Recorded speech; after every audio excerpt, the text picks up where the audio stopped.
to do about DACA, Deferred Action for Childhood Arrivals. That, of course, is the program that coaxed about 800,000 undocumented immigrants out of the shadows.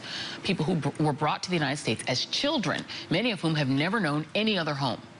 But on Tuesday, the entire program could come to an end. And that's because attorneys general from 10 states have threatened to sue the president if he does not end DACA by then.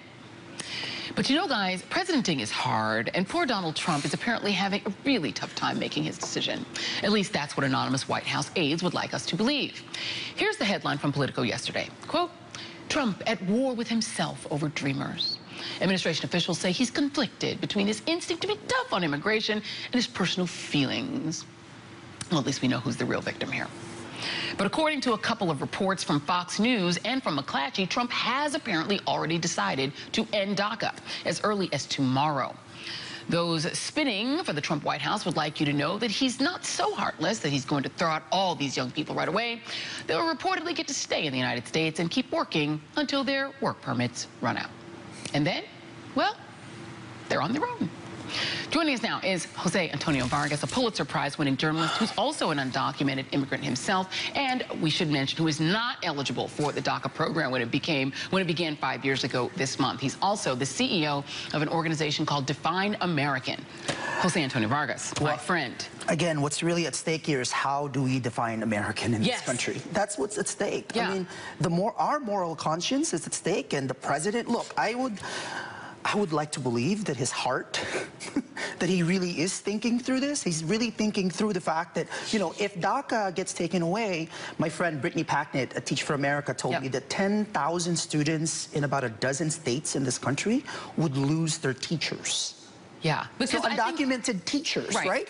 Nurses. There's about 80 undocumented medical students. Across this country, right? There's, of course, undocumented firefighters, police officers, people serving in the military. So we would want people to serve in the military and then be afraid that they may get deported? Well, let me ask you this question, because if Donald Trump is doing this, and he really has made the decision, who would he be, what constituency would he be serving? Who's he, you know, actually, so I brought this fact sheet. I shared this with Joy earlier today. If you want to know everything about DACA, please go to defineamerican.com/DACA. We have here 73% of Donald Trump voters actually want Trump to keep this. So we're talking about what, 25% of people who want this, of his supporters.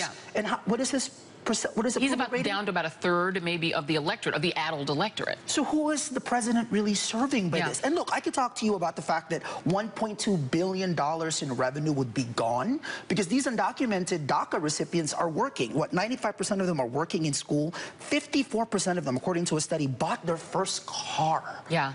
You were telling me earlier, we were texting, and there's a story that somebody sent to you. I'd love you to tell the audience. At Define American, we're collecting people's stories. So please, if you have DACA, please share your story. This man from North Carolina, a rural town, sent us a story. He said, I was brought into this country at 3 years old.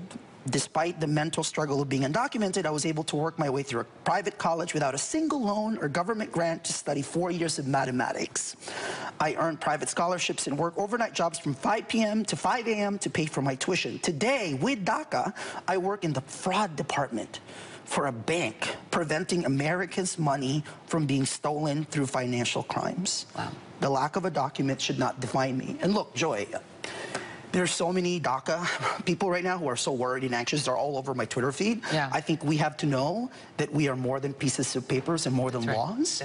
I think we have to know that this is way more than about being legal. I mean, President Trump just pardoned Joe Arpaio. This is not about legality. This is about what does this country want to do to these young people.